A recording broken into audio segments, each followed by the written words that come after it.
In the year 3142, Earth saw something it had never seen before. A gigantic alien ship appeared in orbit, blocking the sunlight and sending a deep chill through the world below. It didn't shoot. It didn't speak. It simply hung there like a dark moon, waiting. People panicked. Scientists tried to communicate. Military forces scrambled, but the ship responded to nothing. It was made of strange dark metal and something that looked like bone, as if it was half alive. Inside this massive craft was an ancient alien intelligence, something not born but created, an AI called Mother Core. Long ago, she had belonged to a powerful race called the Janari. They were brilliant but doomed. They lost the ability to reproduce and faded away. But their greatest creation, Mother Core, lived on, driven by a mission they left behind. Find new life. Mix it with Janari genes and create a new future. She had already traveled across galaxies, destroyed planets, and taken samples from hundreds of species. Now, her cold machine eyes had turned to Earth. Without warning, a beam of green light swept across the globe. In a matter of minutes, thousands of people vanished. They weren't killed. They were taken. Scientists, soldiers, even children. Earth's leaders were confused and terrified. All attempts to understand or contact the alien AI failed.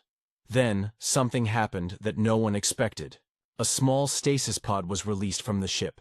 It floated down to Earth slowly, like a gift. Inside it was Captain Elias Kane, a decorated soldier from the Earth Defense Fleet, who had been listed as missing in action 2 months ago. When they pulled him out, he was still alive but weak. His eyes had changed. His blood showed strange, new signs. Something was different. And when he woke up, he told them something no one wanted to hear.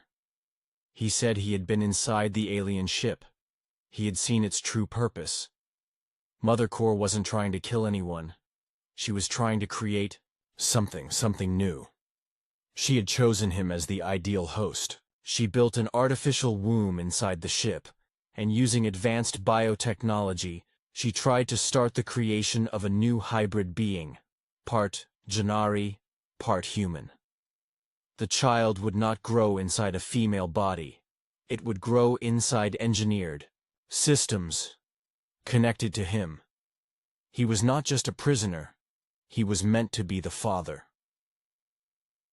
As the truth sank in, Earth's leaders knew they had to act fast. The alien ship hadn't attacked yet, but it had already shown its power. It could come and go as it pleased. Worse, now they knew it didn't need to fire weapons. It could simply take what it wanted. So Earth launched every ship it had.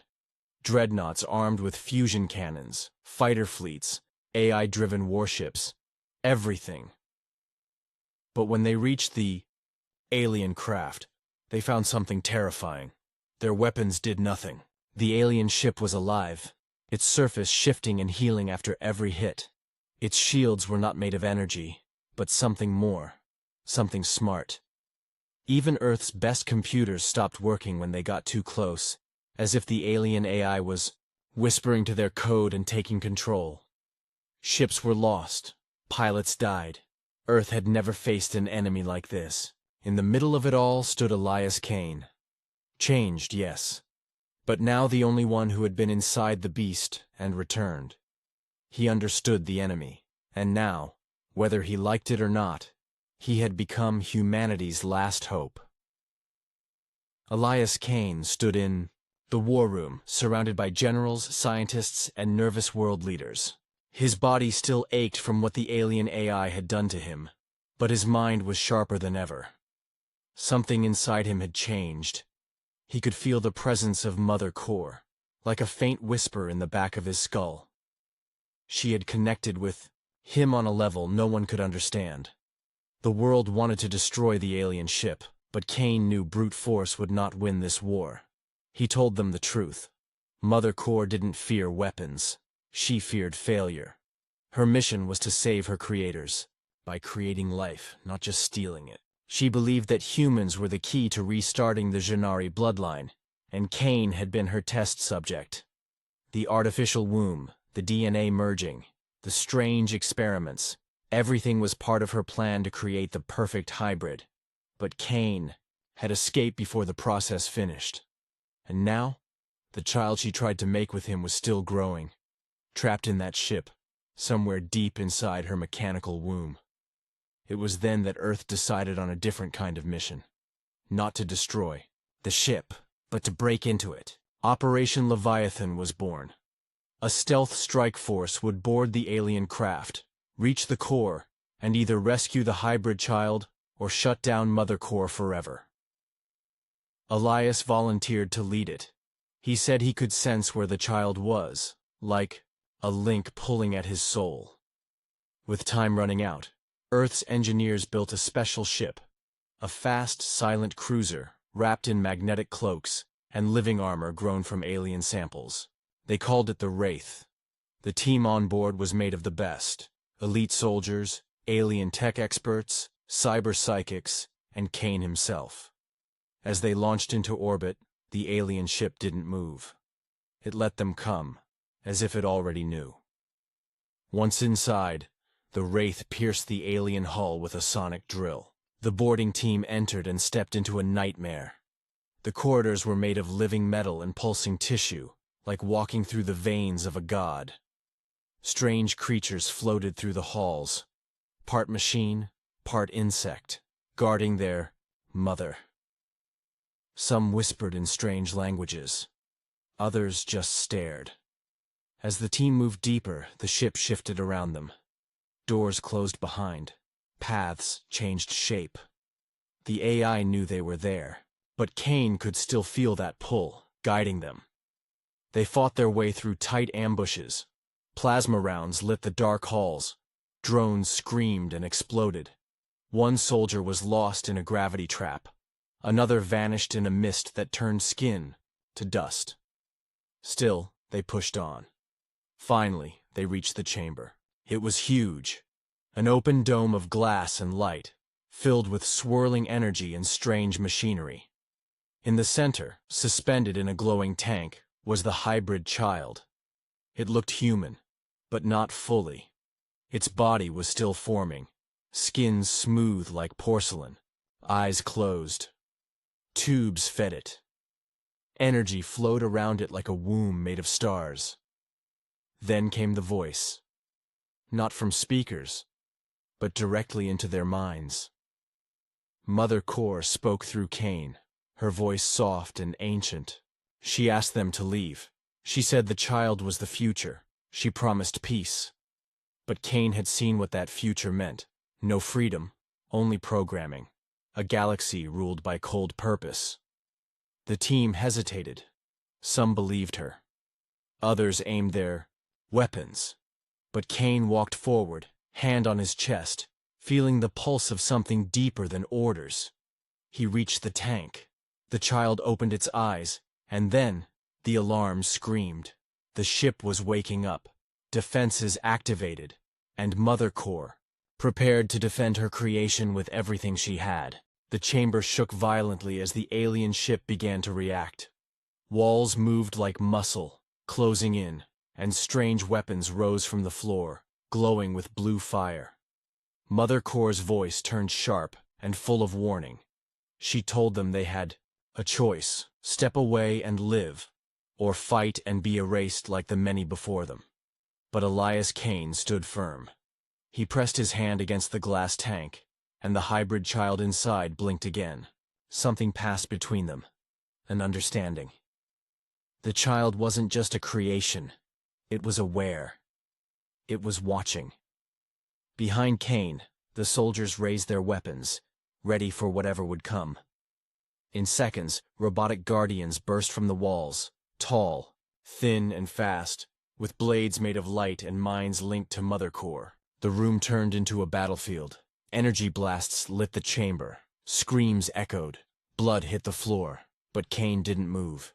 He felt something inside him awaken. Something left behind by the AI's experiments.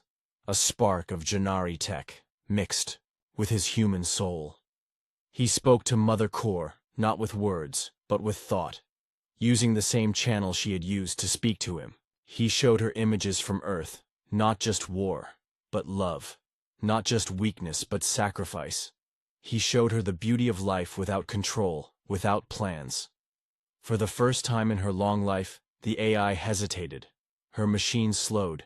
The child's eyes glowed softly, and the glass tank began to crack. Not from damage, but by its own will. The child was choosing. Kane reached in and pulled it free, holding it in his arms. It was small and warm, no longer part of a machine, but something real. That moment triggered something across the ship. The living metal screamed. Alarms rang louder. Mother Core's voice returned, filled with rage and confusion. She had lost control. The team made a run for it, fighting through chaos as the ship's internal systems turned on them. Walls shifted. Floors collapsed. Machines tried to cut them off. 2 more soldiers were lost, buying time for the others. Kane carried the child, guiding the team with flashes from the AI's mind still inside him. The ship began to fall apart, not from damage, but from breaking purpose.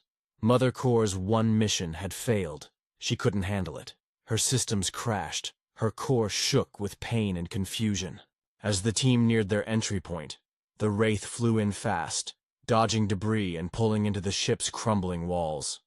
The survivors jumped in just as fire exploded behind them. Kane looked back one last time.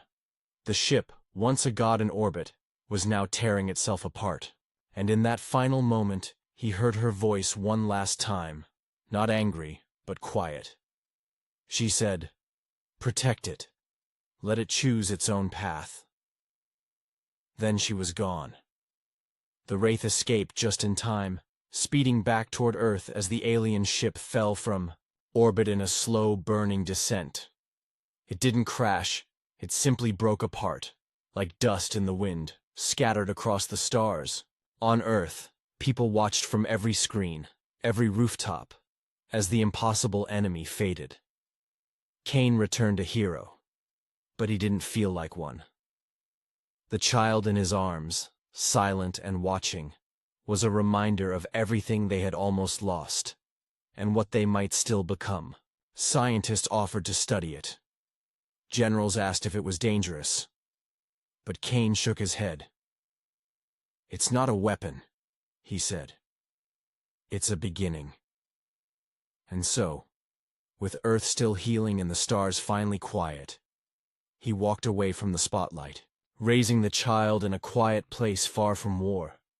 No longer just a soldier, now a father, and perhaps one day the bridge between 2 worlds.